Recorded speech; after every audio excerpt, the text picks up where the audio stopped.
할렐루야. 오늘 또 주님의 은혜와 평강이 여러분과 함께 하기를 축복합니다. 우리가 신앙생활하면서 참 실망스러운 것, 지난 시간에는 우리가 말씀대로 선을 베풀었지만 선이 악으로 돌아올 때 참 상처를 받지요. 또 하나 참 우리가 신앙생활이 흔들릴 때가 있습니다. 바로 그것은 우리가 신앙생활하면서 그토록 존경하고 본받고 싶어 했던 분들이 신앙적인 일탈로 인해서 무너져 내려가는 것을 보면서 우리 자신의 신앙도 무너져 내려가는 것 같은 실망을 하게 됩니다. 그러나 여러분, 내가 종종 이런 말씀을 드려요. 10년을 하루같이 기도로 키운 아들을 음녀가 사탄이 10초면 넘어뜨릴 수 있는 겁니다. 그러니까 참 인간이라는 게 약해요. 그래서 우리는 늘 하나님의 말씀대로 하나님의 말씀과 기도로 무장하고 있지 않으면 누구든지 그렇게 무너져 내릴 수밖에 없다는 사실이에요. 그러므로 우리는 늘 말씀과 기도로 무장하고 살아야 하는 것입니다. 그러면 그 말씀이, 그 은혜가 우리를 지켜주실 줄로 믿습니다. 오늘 아침 하나님께서 우리에게 허락해 주신 말씀은 사무엘하 11장 1절에서 13절 말씀입니다. 그 다음에 봄에 왕들이 출전하는 때가 되자 다윗은 요압에게 자기의 부하들과 온 이스라엘의 군인들을 맡겨서 출전시켰다. 그들은 암몬 사람을 무찌르고 랍바를 포위하였다. 그러나 다윗은 예루살렘에 머물러 있었다. 어느 날 저녁에 다윗은 잠깐 눈을 붙였다가 일어나 왕궁의 옥상에 올라가서 거닐었다. 그때 그는 한 여인이 목욕하는 모습을 옥상에서 내려다보았다. 그 여인은 아주 아름다웠다. 다윗은 신하를 보내서 그 여인이 누구인지 알아보게 하였다. 다녀온 신하가 그 여인은 엘리암의 딸로서 햇사람 우리아의 아내 바세바라고 하였다. 그런데도 다윗은 사람을 보내어서 그 여인을 데려왔다. 바세바가 다윗에게로 오니 다윗은 그 여인과 정을 통하였다. 그 여인은 마침 부정한 몸을 깨끗게 씻고 난 다음이었다. 그런 다음에 바세바는 다시 자기의 집으로 돌아갔다. 얼마 뒤에 그 여인은 자기가 임신한 것을 알고 다윗에게 사람을 보내서 자기가 임신하였다는 사실을 알렸다.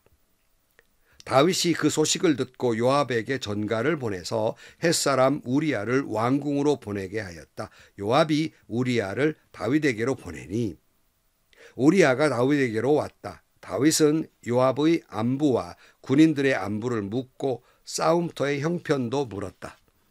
그런 다음에 다윗은 우리아에게 말하였다. 이제 그때의 집으로 내려가서 목욕을 하고 쉬어라. 우리아가 어전에서 물러가니 왕은 먹을 것을 함께 딸려서 보냈다. 그러나 우리아는 자기 상전의 종들과 함께 대궐 문간에 누워서 자고 자기 집으로는 내려가지 않았다. 다윗은 우리아가 자기 집으로 내려가지 않았다는 말을 듣고 원전길에서 돌아왔는데 왜 집으로 내려가지 않는지를 우리아에게 물었다. 우리아가 다윗에게 대답하였다. 언약궤와 이스라엘과 유다가 모두 장막을 치고 지내며 저의 상관이신 요압 장군과 임금님의 모든 신하가 벌판에서 진을 치고 있습니다. 그런데 어찌 저만 홀로 집으로 돌아가서 먹고 마시고 나의 아내와 잠자리를 같이 할 수가 있겠습니까? 임금님이 확실히 살아계심과 또 임금님의 생명을 걸고 맹세합니다. 그런 일은 제가 하지 않겠습니다. 다윗이 우리아에게 말하였다. 그렇다면 오늘은 날도 저물었으니 여기에서 지내도록 하여라. 그러나 내일은 내가 너를 보내겠다. 그리하여 우리아는 그날 밤을 예루살렘에서 묵었다. 그 다음 날 다윗이 그를 불러다가 자기 앞에서 먹고 마시고 취하게 하였다. 그러나 저녁 때 그는 여전히 왕의 신하들과 함께 잠자리에 들고 자기 집으로는 내려가지 않았다. 아멘. 여러분, 사단은 부단히 우리의 마음을 흔들어서 시험거리를 가지고 옵니다.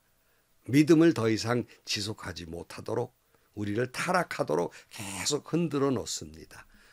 욕망과 욕심 그리고 쾌락에 빠지게 만든다는 거예요. 그래서 우리 신앙을 무너뜨려 버리고 마는 거예요. 그래서 예수님께서 십자가를 앞에 놓고 베드로에게 이런 말씀을 하셨잖아요. 누가복음 22장 31절 시몬아 시몬아 보아라. 사탄이 밀처럼 너희를 체질하려고 너희를 소나기에 넣기를 요구하였다 그랬어요. 예수님이 뭐라고 그래요? 베드로에게 사탄이 밀을 까부는 수확할 때 막 체질하는 것처럼 막 흔들어서 우리를 신앙을 흔든다는 말씀이에요. 이때 베드로가 어떻게 했어요? 호언장담했잖아요. 누가복음 20장 33절 베드로가 예수께 말하였다. 주님 나는 감옥에도 죽는 자리에도 주님과 함께 갈 각오가 되어 있습니다. 그는 그 자신은 각오가 돼 있죠. 그러나 아는 대로 닭 울기 전 3번 저주해 가면서 예수님을 부인하게 됩니다. 그 베드로는 그걸 경험했어요. 그런 다음에 그는 베드로전서에서 이렇게 말합니다. 베드로전서 5장 8절 말씀에 정신을 차리고 깨어 있으십시오. 여러분의 원수 악마가 우는 사자같이 삼킬 자를 찾아 두루 다닙니다. 믿음에 굳게 서서 악마를 맞서 싸우십시오. 여러분도 아는 대로 세상에 있는 여러분의 형제 자매들도 다 같은 고난을 겪고 있습니다. 여러분 이처럼 우리가 신앙에 굳게 서 있지 않으면 우리 신앙은 금세 무너지고 맙니다. 여러분 우리의 신앙이 무너지면 우리의 인생도 무너지고 마는 것이에요. 자 여러분 그러나 아까 모두에 우리가 존경했던 분들도 예외일 수 없고요. 오늘 본문에 나오고 있는 믿음의 사람 다윗도 예외일 수 없었습니다. 그는 하나님의 은혜로 늘 하나님 앞에 무릎을 꿇고 살았던 사람이지만 다윗도 무너져 내립니다. 얼마나 쉽게 그가 얼마나 처절하게 어디까지 내려갈 줄 모르는 나락으로 떨어지는 그 모습을 보면서 우리 모든 사람에게 큰 경종을 울리는 말씀입니다. 다윗은 지금 암몬과의 전쟁 중이었어요. 1절 말씀. 그 다음의 봄에 왕들이 출전하는 때가 되자 다윗은 요압에게 자기의 부하들과 온 이스라엘의 군인들을 맡겨서 출전시켰다. 그들은 암몬 사람을 무찌르고 랍바를 포위하였다. 그러나 다윗은 예루살렘에 머물러 있었다. 여기 왕들이 출전하는 때가 됐다. 봄이 됐다 이렇게 말씀하고 있는데 여러분 이 고대 전쟁은 겨울에는 전쟁을 할 수가 없었어요. 그래서 봄까지 휴전 아닌 휴전이 돼요. 그리고 이제 봄이 되면 다시 전쟁을 하게 됩니다. 이제 봄이 돼서 다시 전쟁을 하는 시간이 됐습니다. 근데 다윗이 요압 장군과 그의 부하들을 전쟁에 출전시킵니다. 다윗도 같이 갔어야 돼요. 그러나 다윗은 가야 할 전쟁터에 가지 않습니다. 그냥 부하들만 보냈어요. 그리고 오늘 본문에 강조하고 있는 것 다윗은 예루살렘에 머물러 있었다. 이렇게 강조하고 있는 거예요. 자주 여러분 등장하는 이야기입니다만 우리나라에서도 있는 일이에요. 그러니까 많은 위정자들 가운데서 참 우리를 실망시키는 때가 있는데 국민들이 사고가 나서 사건이 나서 불이 나서 처절하게 고통 가운데 있는데 그 소식을 듣고도 그 지휘자로서 있어야 할 자리에 있지 아니하고 골프장에 가거나 그냥 부하들을 거느리고 술이나 마시거나 이런 일을 뉴스에 보도되고 얼마나 국민들에게 실망감을 주는지 이런 사건을 보면서 우리는 오늘 우리나라의 위정자들이 국민을 사랑하고 있는가를 의심하게 되고 오늘날 우리 위정자들이 이 국민의 아픔과 상처에 대해서 도대체 공감하는 능력이 있는 사람들인가를 의심하게 됩니다. 도무지 국민들의 상처에 공감하지를 못해요. 죽은 개와 같이 여기고 너희들은 너희들이고 우리는 우리다. 너희들이 못나서 그런 사건을 만난 거지. 이런 취급을 해버린단 말이에요. 얼마나 마음 아픈 일인지 모릅니다. 다윗 그는 저건히 왕궁에 있으면 놀면서 요압 장군과 수하들은 생명을 걸고 싸우게 만든단 말씀입니다. 그는 왕궁에 머무르면서 오수를 즐겼어요. 보통 그 나라는 그런 일들이 많잖아요. 오수를 즐겼는데 밤이 될 때까지 느긋이 잤다 그런 말이에요. 게으름을 폈어요. 여러분, 여러분의 게으름은 사탄이 시험하기가 딱 좋은 일이에요. 오늘 2절 말씀입니다. 어느 날 저녁에 다윗은 잠깐 눈을 붙였다가 일어나 왕궁의 옥상에 올라가서 거닐었다. 그때 그는 한 여인이 목욕하는 모습을 옥상에서 내려다 보았다. 그 여인은 아주 아름다웠다. 다윗은 신하를 보내서 그 여인이 누구인지 알아보게 하였다. 다녀온 신하가 그 여인은 엘리암의 딸로서 햇사람 우리아의 아내 바세바라고 하였다 그랬어요. 부하들은 전쟁 중인데 자기는 옷이나 즐기고 이제 잠이 덜 깬 상태에서 옥상에 올라가 시원한 바람을 즐기고 있는데, 여러분 얼마나 이런 모습이 사탄이 시험하기가 좋아요. 흥청망청한 그때에 한 여인이 목욕하는 모습을 보게 됩니다. 이때 그 여인이 누구인지 알아보도록 해요. 여러분, 왕이 됐으면 이렇게 멀리 보다 보니까 집집이 잘 보이잖아요. 근데 어떤 여인이 목욕하는데 참 아름다워요. 그러면 왕쯤 됐으면 남의 집의 여자가 목욕을 하면 얼른 눈을 피해 주는 것이 맞지 않습니까? 근데 자세히 들여다보는 모습이었어요. 또 게다가 슬며시 피해 내려와야 되는데 누구인지 구체적으로 알아보기까지 합니다. 이제 나락으로 떨어지는 과정이지요.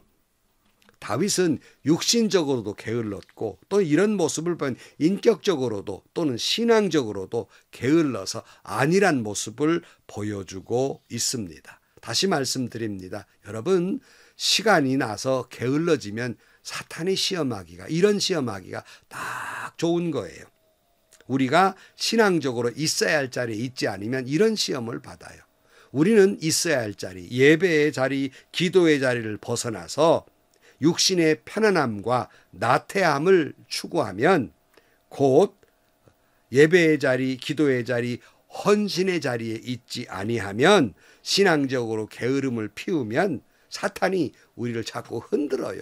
시험 들어요. 자꾸 다른 생각을 하게 되고 자꾸 다른 궁리를 하게 되고 욕망과 욕심에 빠지게 만든다는 말씀이에요. 4절 말씀.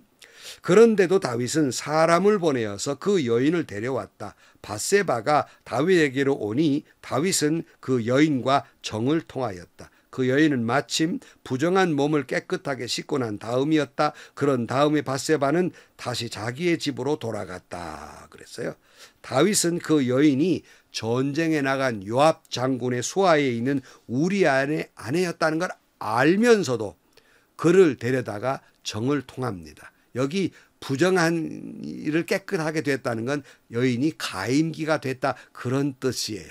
다윗은 이제 추락하기를 시작하지요. 5절 말씀. 얼마 뒤에 그 여인은 자기가 임신한 것을 알고 다윗에게 사람을 보내서 자기가 임신하였다는 사실을 알렸다. 중요한 사실 하나 있어요. 여러분, 여러분의 죄는요, 남들이 안 봤다고 잊혀지는 게 아니에요. 죄는 열매를 맺습니다. 우리아의 아내가 임신한 것처럼 우리가 지은 죄는 반드시 열매를 맺게 돼 있어요. 완전 범죄는 없습니다. 특별히 하나님 앞에서 완전 범죄는 없습니다. 하나님 앞에서 지은 죄는 반드시 드러나게 될 것입니다. 사람은 속아도 하나님은 속일 수 없고 그 죄는 열매를 맺어서 소리를 낼 것입니다. 그런데 여기 보면 계속 다윗이 추락하는 모습이 나와요. 그가 이런 끔찍한 죄를 지어놓고 또 죄의식을 찾아볼 수가 없습니다. 남모르게 지은 죄의 열매가 발견됐는데 이걸 회개할 줄 모른다는 말씀이에요. 여러분, 하나님은 우리에게 회개하는 사인을 보내요. 얼른 우리는 회개해야 됩니다. 바로 이 모습은 지금 하나님이 다윗에게 회개하라는 말이거든요. 회개할 줄 몰라요.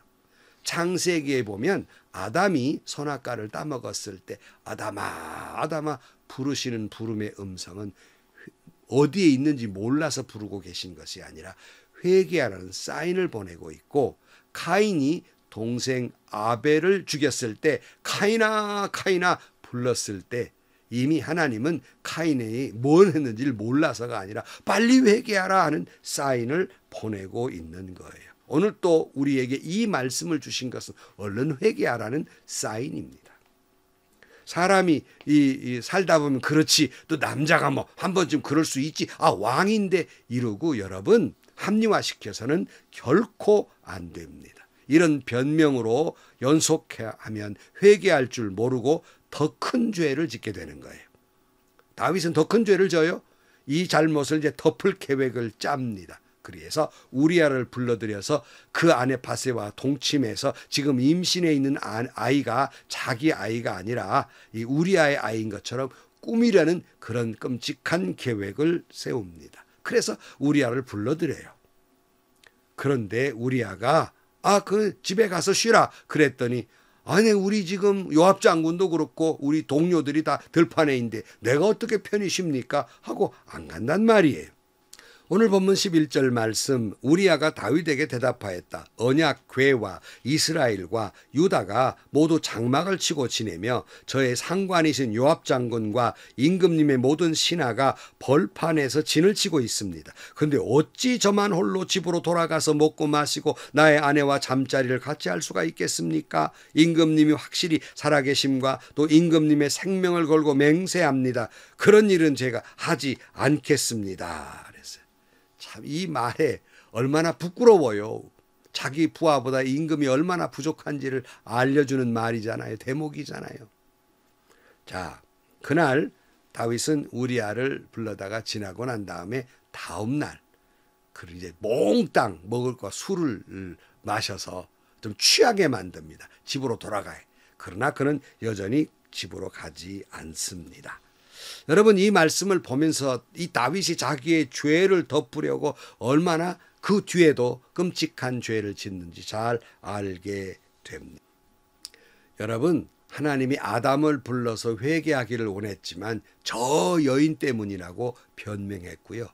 또 카인을 불러서 회개를 원했지만 그는 회개하지 않습니다. 내가 동생을 지키는 사람입니까? 이런 소리를 했잖아요. 하나님이 뭐라고 말씀하세요? 창세기 4장 10절 말씀에 주님께서 말씀하셨다. 내가 무슨 일을 저질렀느냐? 너의 아우의 피가 땅에서 나에게 울부짖는다 그랬어요. 여러분 다윗이 지은 죄는 바세바의 몸에서 열매로 점점 불러오고 있습니다. 우리의 죄의 핏소리가 소리를 칩니다.